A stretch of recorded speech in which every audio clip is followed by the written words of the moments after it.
오소서 성령님. 오늘은 로욜라의 이냐시오 사제 기념일입니다.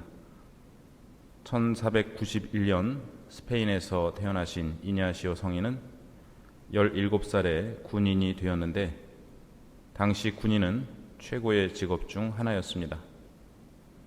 하지만 30살에 전투에서 부상을 입고 요양하다가 성인은 완전히 다른 삶의 길을 걷게 됩니다. 병상에서 그리스도의 생애와 성인 전기 같은 책들을 읽으면서 이냐시오는 오만하고 방탕했던 지난 날을 돌아보게 되었고, 수도자가 되어 하느님께 헌신하는 삶을 살고 싶다는 강렬한 열망을 갖게 되었습니다. 이후 성지 순례와 기도 그리고 11년간의 공부를 통해 수련을 해나갔고, 길거리에서 설교하고 교리를 가르치다가 이단 혐의를 받고 감옥에 갇히기도 하였습니다. 1537년 46살에 사제 서품을 받은 이냐시오 성인은 동료들과 예수회를 창설하여 1540년 교황의 인가를 받았습니다.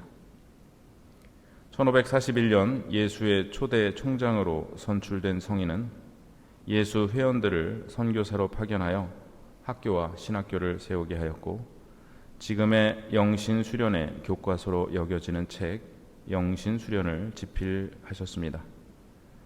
1551년에는 로마 대학이라는 학교를 설립하셨는데 이 학교가 나중에 그레고리오 대학으로 발전하게 됩니다.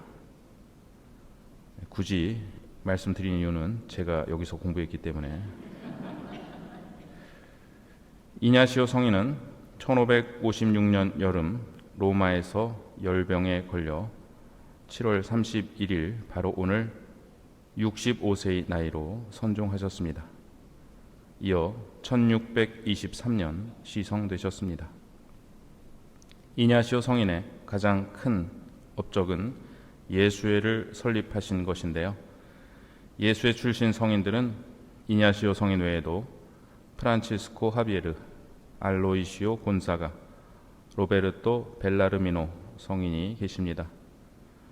또 중국에서 선교하신 마테오 리치를 비롯하여 제2차 바티칸 공회에서 큰 역할을 하신 칼 라노, 앙리 드 리박, 오늘날 생태신학의 선구자로 불리는 테이야르드 샤르댕 신부님 등 많은 신학자들이 예수의 출신이며 프란체스코 교황님 역시 예수의 출신이십니다.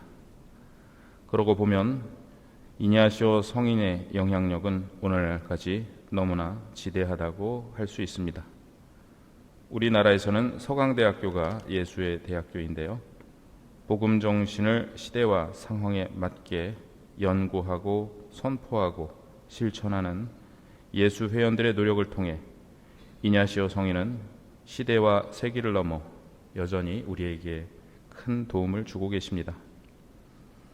또한 영적 식별의 기준이 되는 책 영신수련을 통해 우리에게 주시는 이냐시오 성인의 영적 도움은 너무나 크다고 할 수 있습니다.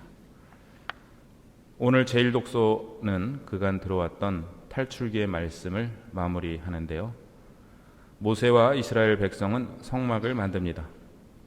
이 성막은 솔로몬이 최초의 성전을 지을 때까지 하느님께서 머무시는 성소가 됩니다. 성막은 하느님과 백성이 만나고 함께 걷는 만남과 동행의 자리였습니다.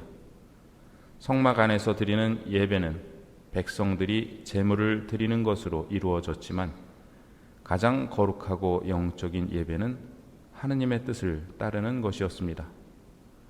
그래서 성막을 짓기 전인 탈출기 32장에서 금송아지 이야기가 나왔습니다.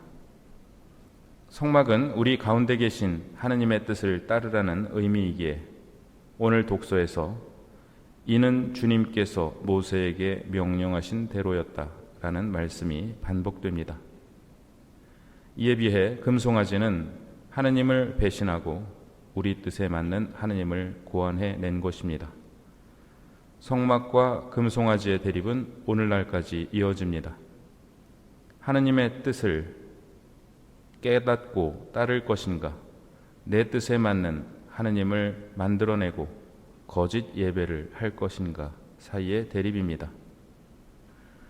복음에서는 그간 마태오복음 13장의 비유 말씀이 봉독되었는데 오늘 복음에서는 이 비유 말씀을 맺으십니다. 예수님께서는 농부들을 위해 씨 뿌리는 사람의 비유와 밀과 가라지의 비유를, 또 여성들을 위해 누룩의 비유를 말씀하셨는데 오늘은 갈릴레아 호수의 어부들을 위해 그물의 비유를 말씀하십니다. 세상 종말에 의인과 악인을 가려낼 것이라는 의미에서 밀과 가라지의 비유와 같은 주제의 말씀입니다. 복음에서 중요한 구절은 너희는 이것들을 다 깨달았느냐 라 하겠는데요, 잘 듣고 이해하였느냐 라는 의미입니다. 마태오복음 13장에는 듣고 깨닫다 라는 말씀이 많이 등장합니다. 여기에서 깨닫다, 이해한다 라는 것은 지성의 문제가 아니라 의지의 문제입니다.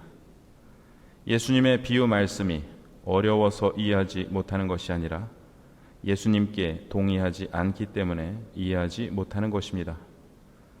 그래서 제자들은 이해하지만 예수님을 반대하는 율법학자나 바리사이들은 이해하지 못합니다. 예수님께서는 하늘나라의 제자가 된 모든 율법학자는 자기 곳간에서 새 것도 꺼내고 옛 것도 꺼내는 집주인과 같다고 말씀하십니다. 당대 율법학자들은 옛 것, 즉 구약에 정통하다고 자부하였지만 새 것, 즉 예수님의 복음을 알아듣지 못하기 때문에 진정한 율법학자가 아닙니다. 반면 예수님의 제자들은 복음 자체이신 예수님의 가르침을 이해하고 있기에 옛 것의 의미도 올바로 이해하게 되는 참된 율법학자가 됩니다. 우리도 이미 예수님 말씀을 알아듣고 있는 새로운 율법학자들입니다. 우리는 모르는 것이 많다고 겸손해하지만 사실 많은 것을 알고 깨닫고 있습니다. 중요한 것은 내가 깨달은 바를 실천하는 것입니다. 우리에게 가장 중요한 가르침은 내 뜻보다 하느님의 뜻이 위에 있다는 것입니다. 이냐시오 성인의 말씀 몇 가지를 인용해 드리겠습니다. 하느님을 신뢰하되 마치 모든 것이 당신에게 달린 것처럼 행동하라. 냉정한 마음으로 따뜻한 결정을 하라. 이 말씀은 감정에 휘둘리지 말고 침착하게 하느님의 뜻을 식별하라는 의미로 인용되는 말씀입니다. 기도하라. 그리고 그 기도가 너를 움직이게 하라.